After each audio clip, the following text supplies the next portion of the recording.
ትውልድ ንቃ፣ አለበለዚያ እንደዚሁ እንደባዩሽ መጫወቻ ትሆናለህ። ከሰላሌ እሺ፣ ከዚህ ፊት መስክሬ ነበር። አረ ስለ አረቄ አገሩ የጠንቋይ አገር ነው፣ የመተተኛ እና የፊቼ ከተማ ፖሊስና የፊቼ ከተማ አቃቢ ሕግ ባዩሽ የተባለችውን ግለሰብ በቁጥጥር ስር አውሎ እያጣራ እንደሚገኝ አስታውቋል። ፓስተር ሄኖክንም በቁጥጥር ስር ለማዋል ስራዎች ጫሌ አገሩ የጠንቋይ አገር ነው የመተተኛ አለና ጭራሽ መተተኛም ጠንቋይ የሌለበት በጣም ንጽህ ያለች አገር አሜሪካ ላጣል። ከዛስ ስለ አረቄ መስክሬ ነበር ያለችው ምስኪኗ ባዩሽ የሰላሌ ፍቼ ፖሊስ ቁጥጥር ስር አዋላት። ይሄ ነው ሪያሊቲው ምድር ላይ አየህ። ማይክ ይዘው ሱፍ ለብሰው የእግዚአብሔር ሰው ብለህ የምትከተላቸው ሰዎች ሰላሌን ምድራቸውን የራሳቸውን ሀገር ጠንቋይ የጠንቋይ ሀገር የመተተኛ የደጋሚ ሀገር ብለው ስም ይለጥፉና ከዛስ እነሱ ጠንቋይ የሌለበት አሜሪካ ቪዛ ስላላቸው ዲፕሎማት ፓስፖርት ስላላቸው ላጥ ብለው ይሄዳሉ። ማን ይታሰራል? ምስኪን ባዩሽ ትታሰራለች። እነ ባዩሽ ምስኪኖች ያበለጸጓቸው እነዚህን ሰዎች ሀብታም ያደረጓቸው ቴሌቪዥኖቻቸው ላይ እንደዚህ ሆነልኝ እንደዛ ሆነልኝ ብለው መስክረው ታዋቂ ያደረጓቸው እግዚአብሔር አይደለም። እነዚህ ሰዎች በጭብ ካፈር ከትቢያ ያነሳቸው ካፈር ከትቢያ ያነሳቸው ጥንቆላቸውን ፍለጋ መጋዘናቸው ሄደው በማጨብጨብ በመዝለል ያሟሟቁላቸው ሰዎች ብዙ ትንቢት ይሰማሉ። ሪያሊቲው ግን ምንም ነገር ሲመጣ እነሱ የሚያመልጡበት እንኳን ምንም ነገር የላቸው። ቪዛ የላቸው፣ ፓስፖርት የላቸው፣ እድል የላቸው። ዋናው ተናጋሪ ዋናው ሐሳብ ሰጪ ሄኖክ ጂፒኤስ በተናገረ ቪዲዮ በተለቀቀ በበነጋታው አሜሪካ ሲሄድ ባዩሽ ግን የት ነው ያለችው? እስር ቤት ናት ያለችው። ሪያሊቲው ይሄ ነው። እንግዲህ ሚሊዮነር እንደምትሆኑ የሚሰብኳችሁ ትንቢት እየነገሩ እግዚአብሔር እንዲና እንዲያደርግላችኋል አሜሪካ ቪዛ ሀብታም ትሆናላችሁ ባለጸጋ ትሆናላችሁ እያሉ የሚነግሯችሁ ሰዎች እነሱ ላይ እንጂ የሚናገሩት የሚሰራው እናንተ ላይ እንዳልሆነ እንድታቁ ነው ዛሬ የምነግራችሁ። እነ ባዩሾች ትሰሙኛላችሁ? ሪያሊቲው ነው የምነግራችሁ። ባዩሾች በየመጋዘኑ እየሄዳችሁ የምታጨበጭቡ ባዩሾች፣ ይህንን ነው ለእናንተ ነው የምነግራችሁ። የታሰረችዋን ባዩሽ ብቻ አይደለም፣ ብዙ ባዩሾች አላችሁ። ባዩሾች እያጨበጨባችሁ መባና አስራታችሁን የፍቅር ስጦታ እያላችሁ እነዚህን ሰዎች ታበለጽጓቸውና እነሱ በሚከቷችሁ ስህተት ውስጥ እናንተ ጨለማና እስር ላይ ስትወድቁ ድህነትና መቀመቅ ውስጥ ስትወርዱ እነሱ ሊረዷችሁ አብሯችሁ ሊታሰሩ ቀርተው በበነጋታው ሀገር አሜሪካን የሚገቡት ጠንቋይ የሌለበት ሀገር ማለት ነው። አይ ከግብፅ ጠንቋይ የባቢሎን ጠንቋይ ይሻለኛል አይነት ጨዋታ የሚጫወቱ ነብይ የሚል የሚከብዳቸውን ማዕረግ የለጠፉ ስራቸው ግን ጥንቁልና የሚመስል ደጋሚና መተተኛ የሚመስሉ አውርቶ አዳሪዎች ገምቶ አዳሪዎች ጋር ሄዳችሁ ህይወታችሁን ባታበላሹ ይሻላል ባይ። ትልልቅ አዳራሽ ይሰራሉ፣ በካውንስሉ በኩል ከመንግስት መሬት ይቀበላሉ፣ መሬታቸው ላይ እንደ ነገሩ የሚሆን ህንፃ ያቆማሉ። እሱንም በህዝብ ገንዘብ ሰብስበው ህዝብ ብር አዋጣ ብለው ከህዝብ የሰበሰቡትን ነገር ያቆማሉ። የራሳቸውን አዳራሽ እንዳትሳሳቱ፣ ቤተክርስቲያን አላልኩም፣ የራሳቸውን አዳራሽ ሐዋርያ ነብይ ፓስተር ነኝ ባዮች ማለት ነው። አስተማሪ ነን ባዮች፣ የስተት ትምህርት ለእግዚአብሔር ቃል የማይመለሱ እግዚአብሔርን የማይፈሩ የሰውን ኪስ የሰውን ህይወት ማጠብ ላይ ህይወታቸውን የመሰረቱ ሰዎች አዳራሽ ይገነባሉ። ካርታውን ከያዙ በኋላ ከባንክ ለቤተክርስቲያኒቷ ጥቅም ብለው ይበደራሉ። ገንዘብ አይሸጡትም፣ መሸጥ አይችሉም። ከዛ ይበደራሉ። ከዛ ይበደሩና በርከት ያለውን ገንዘብ ወደ ራሳቸው ወደ ግላቸው ያዘዋውሩና ቀድመው ቤት የገዙበት ወይ አውሮፓ ወይ አሜሪካ ተነስተው ይጠፋሉ። ከዛ ምዕመኑ ምን ይላል? የእግዚአብሔር ቤተክርስቲያን ብዙ ሰዎች የተጽናኑበት የተፈወሰ ቤተክርስቲያን በአራጅ ሊሸጥ ነው። ስለዚህ ወንጌላውያን ብዙ ሰዎች እዚህ ቦታ ላይ ተጽናንተዋል። ባለራዩ ራዩን ለማስፋፋት አሜሪካና አውሮፓ ነው የሚገኘው። ስለዚህ ቤተክርስቲያኒቷ መሸጥ የለባትም። ስለዚህ ገንዘብ አዋጡ ትባላላችሁ። እናንተ ደግሞ የጌታ ተአምር የታየበት ቸርች ብላችሁ ታዋጣላችሁ። ከዛስ ከባንክ ዕዳ እንደምንም ብላችሁ ታላቀቃላችሁ። ከቻለ ተመልሶ መጥቶ የረፍት ቀኑ ላይ ይሰብካችኋል። ካልቻለ ደግሞ የሚገባውን ዋጋ ስላገኘ እዛው ሀገር አሜሪካ በስልክና በምናምን እየደወለ አለቃ ይጫወትባችኋል። እድሜ ልካችሁን ነፍሳችሁን ለነዚህ ሰዎች እየገበራችሁ እየሰዋችሁ ትኖራላችሁ። ይሄ ነው ጌሙ። ባዩሾች ይሰማል። ምንም አታመጡም ነው ብላችሁ ማን ባዩሾች እነሱ ያጠፋሉ፣ ባንደበታቸው በህይወታቸው ይስታሉ። ለገንዘብ ሲሉ ማይዘላብዱት ነገር የለም። እነሱ ርቀው ይቅርታ ይጠይቃሉ። እናንተ ይቅርታ የምትጠይቁበት እድል እንዳይኖራችሁ እስር ቤት ትወረወራላችሁ። ስለዚህ የምትነቃ ትውልድ ንቃ፣ አለበለዚያ እንደዚሁ እንደባዩሽ መጫወቻ ትሆናለህ። አንዱ ለቀን ስለምትታሰራለህ። ለእንደዚህ አይነት በሱፍ ለተወጠሩ በከረባት ለተጆቦኑ ሐሰተኛ መተተኛ ጠንቋዮች ለምን እንደዚህ ጊዜን ትበላለህ? ለምን እድሜን ትበላለህ? ስለ አረቄ መስክሬያለሁ፣ ስለ ጠጅ መስክሬያለሁ። ለምን ትሰቃያለህ? ክርስቶስ ኢየሱስ የሰራልን ስራ አምነ ነፃ አትወጣ? እግዚአብሔር በሰራልን ስራ ድል አታደርገም? ለማንኛውም ይህ ቪዲዮ ለብዙ ሰዎች አድርሱት። ይመቻችሁ።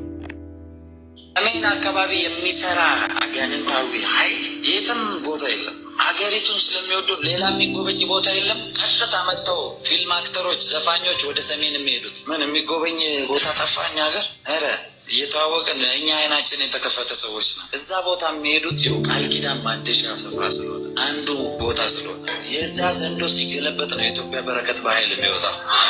ደግሞ አምናለሁ ጊዜው ደርሷል። አሁን ጊዜው ደርሷል። አሁን ሲጠጣ የነበረ የለመደ መንፈስ ይገለበጣል። በኢየሱስ ይገለበጣል። በሉስቲ ይገለበጣል። እና ውሸት ላይ ሰሜን አካባቢ የሚሰራ እኔ ስለሚሰራው መንፈስ ሳይሆን ሰሜን የሚጎበኘው ከዘንዶ አንጻር እንደሆነ መናገርና የኛ ሀገር ለምንድን ነው የማይጎበኘው ይላል። የት ሀገር ነው አንተ ያለኸው? ይሄ ጆሲ የሚባል ጀማሪ ጠንቋይ ነውና የት ሀገር ነው አንተ ያለኸው? ስንት ሀገር ነው ያለን እንዴ? ሰሜን ኢትዮጵያ የኛ ሀገር አይደለችም እንዴ? ደቡብ ኢትዮጵያ የኛ ሀገር አይደለ እንዴ? ደቡብ ኢትዮጵያ፣ ምዕራብ፣ ምስራቅ፣ ማዕከል፣ መሀል ሀገር የኛ ሀገር አይደለም? አንድ ሀገር አይደል እንዴ ያለን? የኛ ሀገር የማይጎበኘው ይላል። ኤርትራ ከሆንክ ንገረን። ኤርትራ ናት በሪፈረንደም ራሷን ነፃ አውጥታ ያለች ሀገር። ኬንያዊ ከሆንክ ንገረን፣ ወይ ሶማሌ ከሆንክ ንገረን። ችግር የለውም። ሰሜን ኢትዮጵያ የኛ ሀገር አይደለም? የኛ ሀገር የማይጎበኘው ታዲያ ለምንድን ነው ይላል።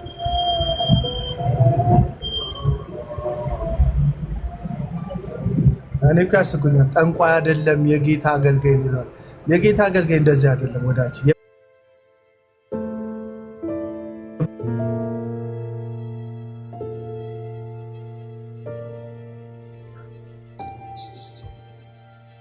ስም እየጠራው ሜምበር እንድትሆኑ አደርጋችኋለሁ። ችግር የለውም። ከአቤል ስም አጠገብ ያለውን ልብ ቅርጹን ተጭናችሁ ሜምበር ሁኑ።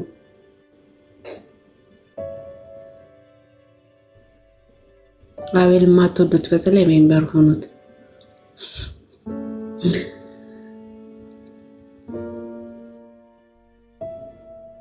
ውስጣቸው ያለው ዘንዶ ነው። በነገራችን ላይ አንዴ ሰሜኑን አንዴ ምዕራብ እያለ ራሱ የሚበዘብዘውን ህዝብ እኮ ነው በነገራችን ላይ የሚረግመው።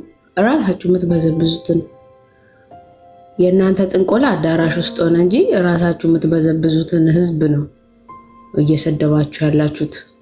ማይክ ስትይዙ ምን አጭሳችሁ እንደምትይዙ መድቂ ይወቀው እና ታብታብ ያደረጋችሁ እስቲ ጋይስ ሀሽነት ገባው። ይሄ ህዝብ ፈረደበት። በዚህ ትበዘብዙታላችሁ፣ በዚህ ትሰድቡታላችሁ። አንቺ ደግሞ ማነሽ? እኔ ሄለን እባላለሁ፣ ጃልሴና እባላለሁ።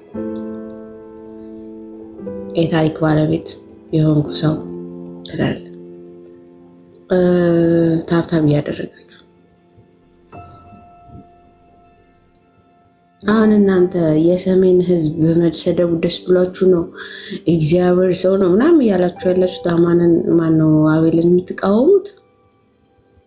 ስለዚህ እናንተ እንደ ሀገር ራሷ እንደ ህዝብ ራሷ አንቆጥራችሁም። ህዝብ ሲሰደብ ምንም የማይሰማችሁ ከሆነ ህዝብ ውጡልን ከኢትዮጵያ። ህዝብ ሲረገም ሲሰደብ ህዝቤ ተሰደበ ብሎ የማይቆረቆር ህዝብ አይደለም። በነገራችን የትኛው ህዝብ አቤላ መጣህ ቀጥል ቃል እና እንዳልኳችሁ ነው። ሪያሊቲው ተቀበሉ። ሄኖክ ለምን ፈረጠጥክ? የጌታ ሰው የጌታ ባሪያ የጌታ ባሪያ ይፈረጠጣል። ለምን ፈረጠጥ? ለምን አሜሪካ ሮጠ ጠፋ? አቡ ምን እንዳለ ሰምተሃል? መጥቼ ያገለግላችኋለሁ ሰላሌ አለ እኮ። እስቲ ወንድ ነው እሱ ይሄድ ሰላሌ። አይ ላገለግል ይችላል ይምጣ። አሁን እኮ ምናልባት የሚቀጣውም ቅጣት እኮ ያን ያህል ከባድ ላይሆን ይችላል። እንደው ፍርድ ቤት ቢቀርብ ከዛ ቢጠየቅ ከዛ በገንዘብ ዋስ አሊያም ደግሞ በድርድር ፐብሊክ ፊገር ከመሆኑ ጋር ተያይዞ የቤተሰብ አስተዳደር መንግስት ወይም ፍርድ ቤት በገንዘብ ዋስ ሊፈታው የሚችልበት ሁኔታ ይኖራል እንደ ህጉ አግባብ። ግን ገባ ላመንበት ነገር እንታሰራለን፣ ለወንጌል ዋጋ እንከፍላለን ምናምን የሚሉ ሰዎች እናንተ እስር ቤት አስገብተው ራሳቸው የሚያመልጡበት ጉዳይ ግን ፌር አይደለም። ከዚህ በፊትም እዩ ጩፋ እንደዚሁ ፈርጥጦ አውሮፓ ሀገር ሄዶ ተደብቆ ነበረ። ራሱ ጀግና ስለ ኦርቶዶክስ ሲያወራ ስለሌላው ሲያወራ አየር ላይ ዘንዶ አለ ሲል አየር ላይ ያለው ዘንዶ አቤት አይላቸው ነገር በቃ አየር ላይ ነው ያለው። በገባ የውሸት ትርክት እየፈጠሩ የውሸት ተዋናይ ሰይጣን አንተን ፈልጌ ላድን የመጣሁት ለወጋን የመጣሁት የሚል 5 ሚሊዮን ሰይጣን ነው ያለብኝ ምናምን የሚል ተከፋይ ድራማ ሰሪ እንደ መንግስቱ በለጠ አይነት ሰው ድራማ እያሰለጠኑ እንደ መስራት ቀላል አይደለም። እና አሁን ነው ለአንደበቴ ጠባቂ አኑርልኝ ማለት። አሁን ዝም ብላችሁ የምትቀባጠሩትን የምትናገሩትን ነገር ስለ ሀገሪቱ ራሱ በቃ እየተከተሉ የሚያወሩትን እኮ ሐሰት እኮ ደርሰንበታል። ልክ እንደ ሱራፌል አይነት ራሱ ጠቅላይ ሚኒስተሩ አዲስ ቤተመንግስት አሰርቻለሁ ሲል ከ4 ኪሎ ሲወጣ ነው የኢትዮጵያ ዘንዶ የሚወጋ ይላል። እና የእናንተ ዘንዶ እኮ ቅርንጫፉ በዛ። አንድ ዘንዶ እኮ ነው መጽሐፍ ቅዱስ ላይ ያለ አንድ ዘንዶ። የቀድሞ እባብ ያሁኑ ዘንዶ አይደል? የቀድሞ እባብ ያሁኑ ዘንዶ ዲያብሎስ አንድ እኮ። ከዛ በስሩ ደግሞ አላፍ አጋንንት አለ፣ ሚርመሰመስ አጋንንት። የእናንተ ዘንዶ ግን ብዙ ነው። ወይ የምታረጉት ዘንዶ ካለ ንገሩ። በግላችሁ የምታረጉት ዘንዶ እንትን አቅጣጫ እየመረጠ የሚቀመጥ ዘንዶ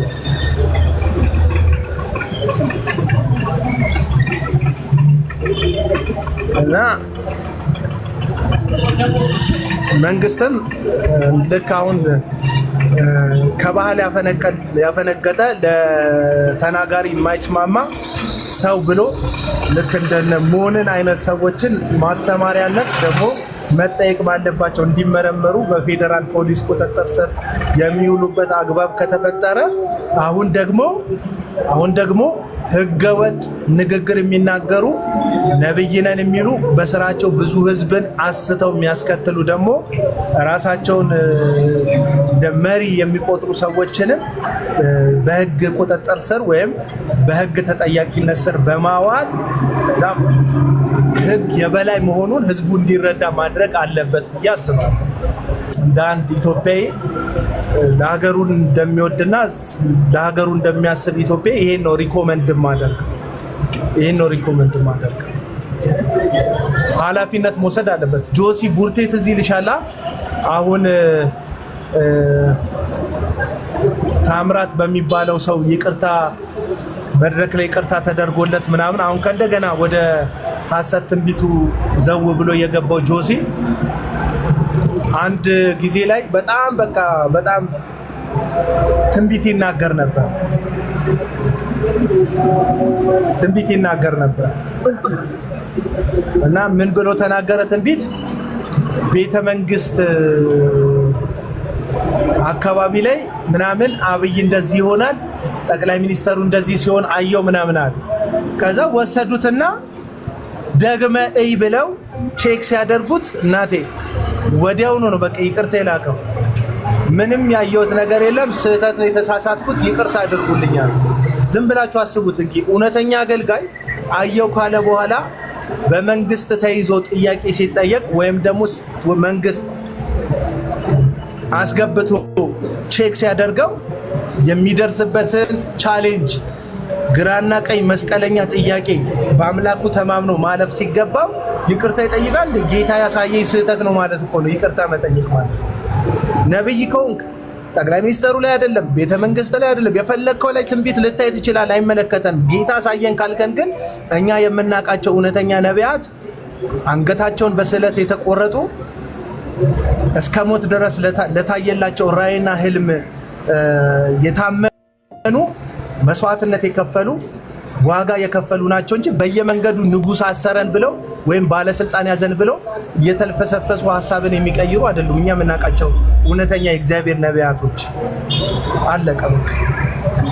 እኛ ስለ ጠቅላይ ሚኒስትሩ ህልምና ራእይ አትያላል አየው ያልከንን ግን እውነት እግዚአብሔር ከሆነ ያሳየክ ለዛ ነገር ጸንተ ምትታሰር ከሆነ ታሰርለት፣ ምትሞትለት ከሆነ ሙትለት እንጂ ይቅርታ የምትጠይቅ ከሆነ ባናት እየተተከልክ ማንም ሰው ይሄንን ሊል ይችላል። ማንም መንገደኛ ነብይ ነኝ ያላለ ተራ ግለሰብ እንደናንተ ዘላብዶ ትንሽ አንድ ሁለት ጀጥ ሲደረግ ይቅርታ አድርጉልኝ ያየው መስሎኝ ነው ብሎ ይቅርታ መጠየቅ ይችላል እንደናንተ።